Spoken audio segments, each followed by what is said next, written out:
बिस्मिल्लाहिर्रहमानिर्रहीम। Manzoor Ahmed Panwar, advocate, supreme court.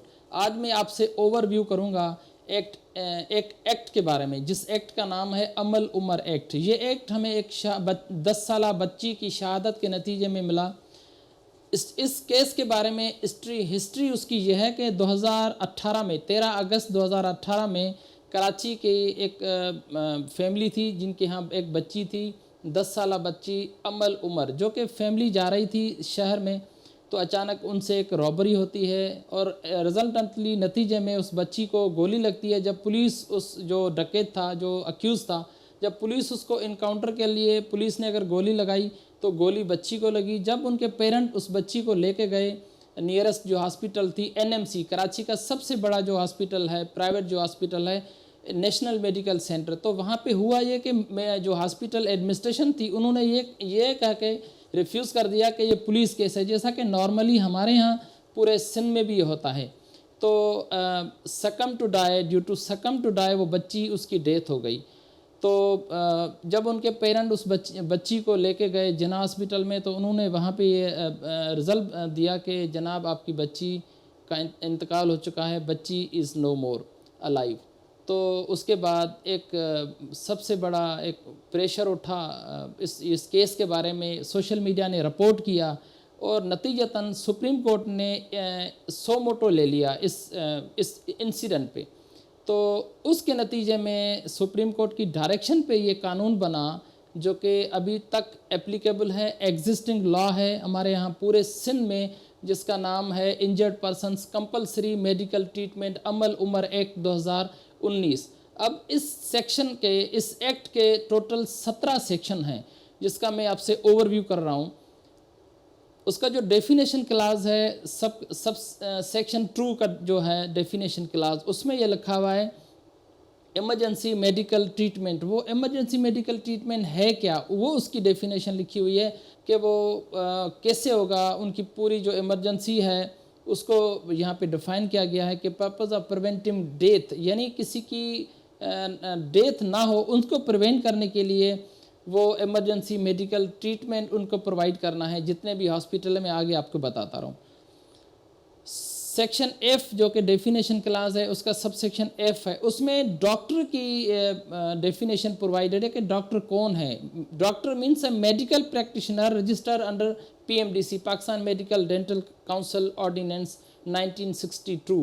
Private hospital के बारे में भी है। इंजर्ड कौन होता है, इंजर्ड कौन होगा। Injured person means a person injured due to traffic accident, assault or any other cause and who has an emergency medical condition, यानी जो भी इंजर्ड होगा वो रोड एक्सीडेंट में होगा या असल्ट के नतीजे में होगा, या किसी भी शहरी को अगर वो इंजर्ड है, अगर वो जाएगा किसी हॉस्पिटल में, तो ये हॉस्पिटल की प्राइम रिस्पॉन्सिबिलिटी है, यानी वो हॉस्पिटल प्राइवेट हॉस्पिटल या प्राइवेट डॉक्टर अंडर ऑब्लिगेशन है कि उसको ट्रीट करे, उसको मेडिकल उसका जो एड है वो दे उसको। प्राइवेट हॉस्पिटल आय में उसमें डिफाइन है, private hospital means any private hospital is notified by the department from time to time for the purpose of this act, यानी वो जो हेल्थ डिपार्टमेंट है उसके यहाँ जितने भी प्राइवेट हॉस्पिटल रजिस्टर हैं उनको डिफाइन किया गया है कि प्राइवेट हॉस्पिटल में वो आते हैं।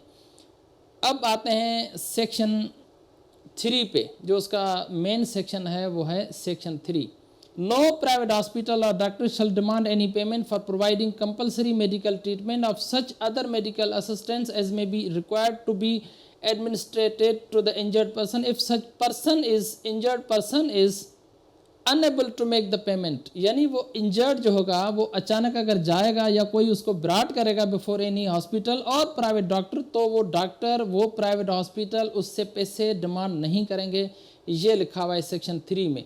सेक्शन 4 में लिखा हुआ है consent of the relative not required in certain cases, यानी इन केसेस में कंसेंट जो है उनकी जो रिलेटिव की वो रिक्वायर्ड नहीं है। प्राइवेट डॉक्टर को, प्राइवेट हॉस्पिटल को, उनको प्रायोरिटी बेसिस पे उनका मेडिकल करना है, कंपलसरी मेडिकल ट्रीटमेंट उनकी करनी है उस इंजर्ड की।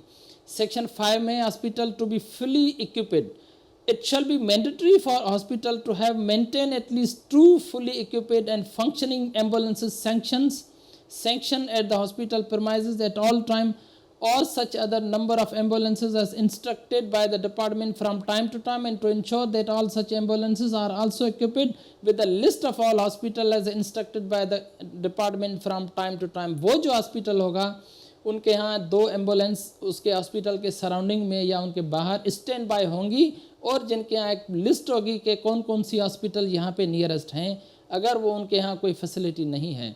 सेक्शन 6 में है no interference by the police. No police officer or any other officer of a law enforcement agency shall interrupt or interfere with the administering of compulsory medical treatment or seek to interrogate any injured person while he or she is receiving compulsory medical treatment in the hospital. यानी कोई भी police अफसर, कोई भी law enforcement का agency का बंदा interference नहीं करेगा ड्यूरिंग जो मेडिकल, जो कंपलसरी मेडिकल ट्रीटमेंट होगा उसको इंटरफेयर नहीं करेगा। अब आते हैं सेक्शन 7 में। सेक्शन 7 है कि shifting to any injured person to another hospital. An injured person shall not be shifted to another hospital unless the compulsory medical treatment required cannot be provided at the hospital due to inadequate medical facility। तो उसमें ये लिखा हुआ है कि shifting की सूरत में वो कैसे होगा, यानी वो शिफ्ट तब तक नहीं होगा कि जब तक उसको उसका कंपलसरी मेडिकल ट्रीटमेंट उसका नहीं होता। प्रोवाइडेड है इसमें further, where an injured person is not provided with compulsory medical treatment at the hospital in view of the inadequate medical facility, such hospital at its own cost and expense arrange for the transfer of the injured person in an ambulance to the nearest hospital which in its opinion has the necessary facilities for administering the compulsory medical treatment along with the copy of the complete record of the injured person's medical history of such information has been obtained। यानी वो तब तक shift नहीं होगा कि जब तक उसको कंपलसरी मेडिकल ट्रीटमेंट प्रोवाइड नहीं होता, तब तक अगर वो शिफ्ट भी होगा तो उसका पूरा जो रिकॉर्ड है वो भी शिफ्ट होगा।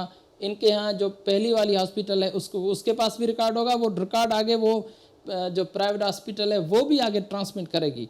ये भी लिखा हुआ है इस एक्ट में। अब आते हैं सेक्शन 7 का सब सेक्शन जो ट्रू है, once handed over to the management of the hospital to which such injured person is shifted shall be maintained by such hospital, a copy whereof shall be retained by the management of the hospital। जो कि मैंने आपको बताया, यानी दोनों hospital पे ये जिम्मेवारी है, ये जिम्मेदारी है कि उनका रिकॉर्ड मेंटेन करे, उनका रिकॉर्ड रखे अपने यहाँ। Record not to be tampered, यानी वो रिकॉर्ड टेम्पर नहीं होगा, ये भी लिखा हुआ है सब सेक्शन 3 में। अब आते हैं हॉस्पिटल सेक्शन 9 जो कि इंपॉर्टेंट है। Hospital staff and the person bringing the injured person to hospital not to be harassed, यानी वो जो इंजर्ड है उसको कोई भी स्टाफ या कोई भी थर्ड पार्टी उसको हरास नहीं करेगा कि जनाब आपने तो इतने बंदे मार दिए, आपने तो इतना बड़ा जुर्म कर दिया। क्योंकि वो अंडर ट्रीटमेंट है तो उसको हरास नहीं करना, उसको इंटरफेयर नहीं करना, ये भी इस कानून में लिखा हुआ है। अब आते हैं सेक्शन 10 जिसमें पनिशमेंट प्रोवाइडेड है कि इसका ट्रायल कैसे होगा, वो भी मैं आपको आगे बता रहा हूँ कि इसकी जो पनिशमेंट है वो 3 साल पनिशमेंट है और कम से कम 5 लाख रुपए जुर्माना, वो सेक्शन 10 में इसमें प्रोवाइडेड है।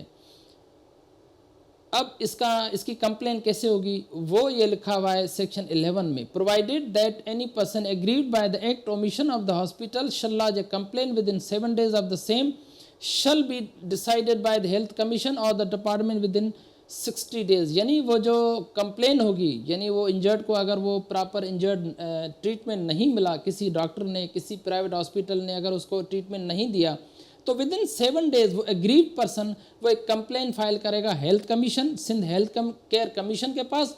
वो कमीशन वो जो कंप्लेन है उसको फिर वो फॉरवर्ड करेगी जहाँ पे जिस जुरिस्डिक्शन में, जिस ज़िले में, जिस इलाके में वो इंसिडेंट हुआ, उसका इंजर्ड का इलाज नहीं किया उस हॉस्पिटल ने, वहाँ का जो डिस्ट्रिक्ट एंड सेशन जज है वो ट्राई करेगा इस पूरे सेक्शन को, इस एक्ट को। सेक्शन 14 में इसकी अपील प्रोवाइडेड है फॉर सेक ऑफ आर्ग्यूमेंट। अगर उस हॉस्पिटल के एडमिनिस्ट्रेशन को, उसके जो स्टाफ है उसको, या उस प्राइवेट डॉक्टर को जिसने वो उसका मैंडेटरी जो ट्रीटमेंट कंपलसरी नहीं किया, तो अगर इनके साथ एनी कन्विक्शन, तो उसकी अपील जो होगी वो हाई कोर्ट में अपील होगी। उसमें सेक्शन 14 में ये प्रोवाइडेड है। अब लास्ट में आता है सेक्शन 15 कि वो हॉस्पिटल ने उसकी रिस्पॉन्सिबिलिटी क्या है हॉस्पिटल की। Every hospital shall maintain a separate register containing the following information in accordance with the provision of this act. यानी वो एक रजिस्टर मेंटेन करेगी वो हॉस्पिटल, वो जो प्राइवेट हॉस्पिटल है जिसने रिफ्यूज़ किया, या पूरे सूबे में जितनी भी प्राइवेट हॉस्पिटल हैं, वो इस एक्ट के बाद अब ये उस पर बाइंडिंग है। अब ये उनकी अगर कोई वायोलेशन करता है तो ये पनिशेबल है, उनकी सज़ा 3 साल, जैसा कि मैंने आपको बताया। सेक्शन 10 में प्रोवाइडेड है 5 लाख रुपए जुर्माना। अगर वो हॉस्पिटल, वो डॉक्टर ये कह के ये उसको रिफ्यूज़ करता है कि जनाब ये पुलिस केस है, तो ऐसा नहीं है। ये जो एक्ट है अमल उमर एक्ट, ये अब एक्ट फील्ड में है, ये कानून पास हो चुका है। जो हमारी सिंध असेंबली है उसने ये कानून पास किया है। तो मैं उम्मीद करता हूँ कि पूरे सूबे सिंध में जितने भी प्राइवेट प्रैक्टिशनर हैं, जितने भी प्राइवेट हॉस्पिटल हैं, वो मैं उम्मीद करता हूँ कि इस पे अमल करेंगी। पाकिस्तान पाइंदाबाद। Thank you.